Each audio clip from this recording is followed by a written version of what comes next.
Unit horizon یعنی disk type چیز black hole کے اندر ہوتی ہے، اس کے باہر کوئی بھی نہیں دیکھ سکتا۔ اور حیرت کی بات یہ ہے کہ ان دونوں کی میتھمیٹک ساخت بالکل ایک جیسی ہے۔ اور سب سے حیران کن بات آپ جانتے ہیں کیا ہے؟ وہ یہ ہے کہ جب سائنسدانوں نے اس پوری کائنات کے کل وزن کا اندازہ لگایا، یعنی تمام کہکشاؤں، ستاروں اور مادے کا حساب لگایا کہ اس کا وزن، اس کا ماس، اس کو بلیک ہول بننے کے لیے کتنی بڑی سائز کی ضرورت ہوگی، تو کیا آپ جانتے ہیں جواب کیا نکلا؟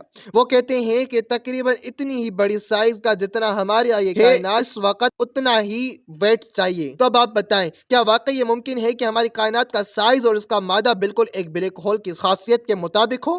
اب اگر ہم رسول پاک صلی اللہ علیہ وسلم کے سفر معراج کی طرف دیکھیں تو آپ کو 7 آسمانوں کی سیر کرائی گئی، اور جب آپ 7ویں آسمان پر پہنچے تو ایک ایسی جگہ پر لے جایا گیا جو کہ دنیا کی تمام مخلوقات کی حد تھی۔ اسے سدرۃ المنتہا کہا جاتا ہے، جہاں کوئی بھی مخلوق، چاہے وہ فرشتوں ہوں، جنات ہوں یا انسان ہو، اس سے آگے نہیں جا سکتا۔ اب تھوڑا غور کریں کہ اس جگہ پہنچ کر حضرت جبرائیل علیہ السلام نے رسول اللہ صلی اللہ علیہ وسلم کو کیا فرمایا؟ انہوں نے فرمایا تھا کہ اے اللہ کے رسول، اگر میں اس جگہ سے چاول کے دانے کے برابر بھی آگے بڑھا تو مجھے جلا دیا جائے گا۔ اب اس کا مطلب یہ ہے کہ جو باقی 7 بلیک ہولز تھے یا پھر ایک کائنات سے دوسری کائنات تک جانے کا راستہ تھا، ان کو پار کرنا بہت آسان تھا، اور وہ زیادہ بڑے سپر میسو بلیک ہول نہیں تھے۔ لیکن ذرا غور کریں کہ 7ویں آسمان پر موجود یہ حد، جس کا نام ہی انتہا یعنی سدرۃ المنتہا رکھا گیا ہے، وہ اسی لیے رکھا گیا ہے کیونکہ یہ انتہا سپر میسو بلیک ہول تھا، اور یہ اتنا طاقتور تھا کہ روشنی بھی اس کے آس پاس نہیں گزر سکتی۔ اور کیا آپ سب جانتے ہیں کہ فرشتے کس چیز سے بنے ہیں؟ جی ہاں، روشنی سے۔ تو اگر اللہ کے رسول صلی اللہ علیہ وسلم کو اس وقت حضرت جبرائیل علیہ السلام یہ کہتے کہ سپر میسو بلیک ہول یعنی سدرۃ المنتہا کی کشش ثقل مجھے جلا سکتی ہے، تو کیا صحابہ اکرام وہ الفاظ ان کو یہ سمجھ آتے؟ مطلب یہ چیزیں تو ہماری آج کی سمجھ بوجھ ہیں، ہماری تحقیق کے بعد، جو کہ بہت زیادہ بلیک ہول کی ریسرچ کے بعد سامنے آئی ہیں۔ میں نے آپ کو اوپر بتایا کہ سائنس اور اسلام اس معاملے میں بالکل ایک صفحے پر ہیں، بس دونوں میں تھوڑی سی سمجھ بوجھ کمی ہے۔ کیا فرق پڑتا ہے؟ لیکن دونوں کا مطلب ایک ہی ہے۔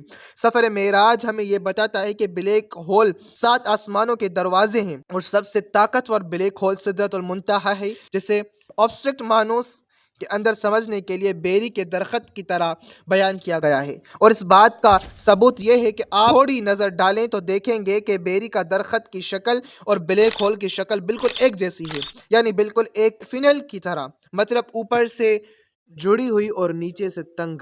کیا یہ بھی کوئی اتفاق ہو سکتا ہے؟ آج سائنس کہتی ہے کہ ہماری یہ کائنات یعنی یہ پہلا آسمان جس کے اندر ہم رہتے ہیں، ایک بہت بڑا بلیک ہول کے اندر ہے، لیکن سفر معراج ہمیں یہ بتاتا ہے کہ ایسا نہیں ہے، بلکہ 7 آسمان ان دروازوں کا عبور کرنے کے بعد آتے ہیں، ان کے اندر کوئی کائنات موجود نہیں ہے۔ بلیک ہول دراصل ایک آسمان سے دوسرے آسمان تک جانے کا راستہ ہے، جن کا سب سے مضبوط دروازہ جہاں سب سے زیادہ سیکیورٹی ہوتی ہے وہ سدرۃ المنتہا ہے، کیونکہ اس دروازے کے آگے ایک نئی جہت، نئی کائنات اور ایسے غیب کی دنیا موجود ہے۔ بلیک ہول کی دوسری سائڈ پر ایک دروازہ موجود ہوتا ہے جسے وائٹ ہول کہا جاتا ہے، لیکن کیونکہ بلیک ہول کے اندر جانا یا اس کے بالکل قریب جانا بھی پریکٹیکلی ممکن نہیں، اسی لیے آج تک کوئی بھی یہ نہیں جان سکا کہ اس کے اندر کیا ہے، اور نہ ہی کوئی اس باؤنڈری کو کراس کرنے کا تصور کر سکتا ہے۔ اور دلچسپ بات یہ ہے کہ یہی کانسیپٹ کچھ لوگوں کے نزدیک اللہ کے رسول صلی اللہ علیہ وسلم کے الفاظ کی طرح اشارہ کرتا ہے،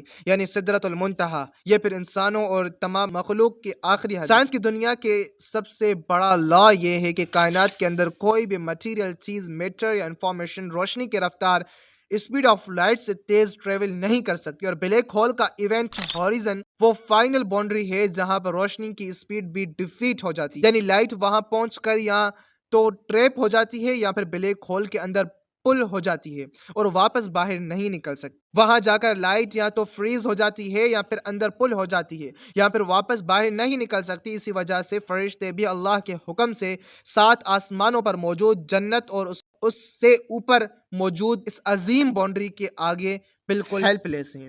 حضرت جبرائیل علیہ السلام کا یہ فرمانا کہ اگر میں ایک چاول کے دانے کے برابر بھی آگے بڑھ جاؤں تو میرے پر جل جائیں گے، دراصل اس ایکسٹریم انرجی، اسٹرانگ گریوٹی اور کائنات کی آخری مٹیریل اور اسپریچول لمٹ کی مثال ہے۔ یہ بات سمجھنے کے لیے ایک اور شاکنگ پوائنٹ دیکھیں۔ احادیث میں آتا ہے کہ سدرۃ المنتہا کی روٹس چھٹے آسمان سے لے کر ساتویں آسمان تک پھیلی ہوئی ہیں۔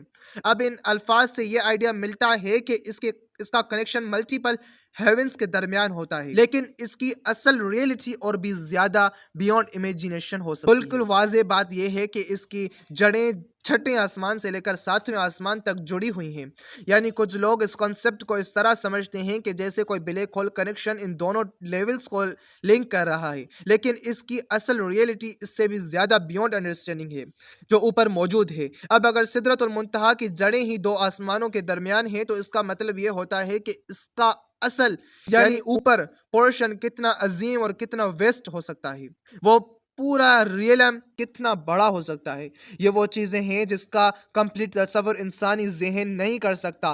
آئنسٹائنی تھیوری آف ریلیٹیوٹی کے مطابق جتنا زیادہ میسو کوئی کیلسٹیل آبجیکٹ ہوتا ہے اس کے قریب جا کر ٹائم ڈائلیشن ہوتا ہے، یعنی وقت سلو ہو جاتا ہے۔